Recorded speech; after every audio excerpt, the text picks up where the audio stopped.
नमस्कार. रसस्वादमध्ये आपलं स्वागत आहे.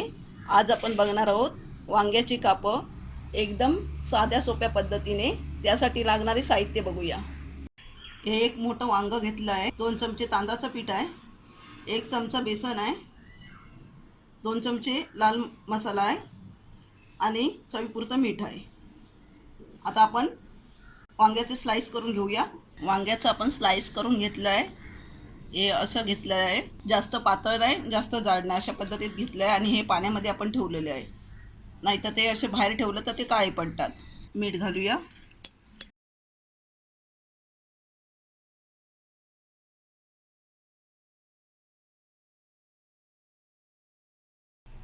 मसाला लावूया.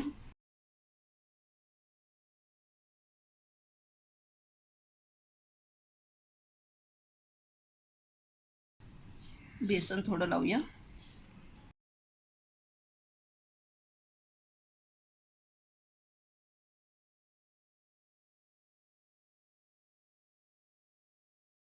तांदळाचं पीठ आता जरा घालूया.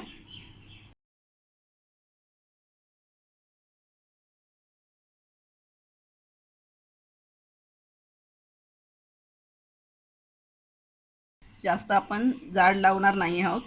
आता हे आपलं लावून झालं आहे. आता आपण हे तळून घेऊया. अर्धा चमचा आपण तेल घालूया. अगोदर वांग्याची कापं ठेवूया. थोडंसं तेल सोडूया.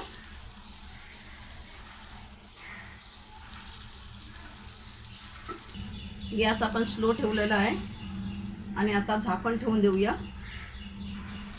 2 ते 3 मिनटं झाकण ठेवूया. 3 मिनटं झाली आहे. आपण झाकण काढूया. परतून घेऊया.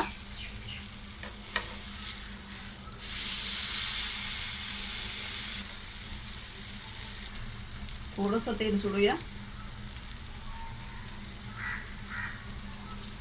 आता गॅस आपण जरासा मीडियमवरती ठेवूया 2-3 मिनिटासाठी. 4 मिनिटांनी आपण परत परतून घेऊया.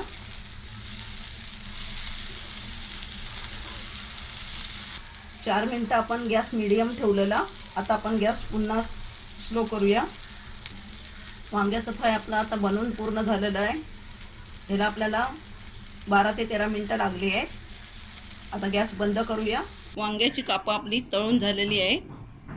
ही आपण शालो फ्राय केलेली आहे. कमीत कमी साहित्यामध्ये ही वांग्याची कापं तुम्ही बनवू शकता आणि खूप चविष्ट अशी ही डिश होती. तर अशी एकदा तुम्ही करून बघा आणि मला सांगायला विसरू नका. हा व्हिडिओ आवडला असेल तर लाईक करा आणि रसस्वादला सबस्क्राईब करा. धन्यवाद.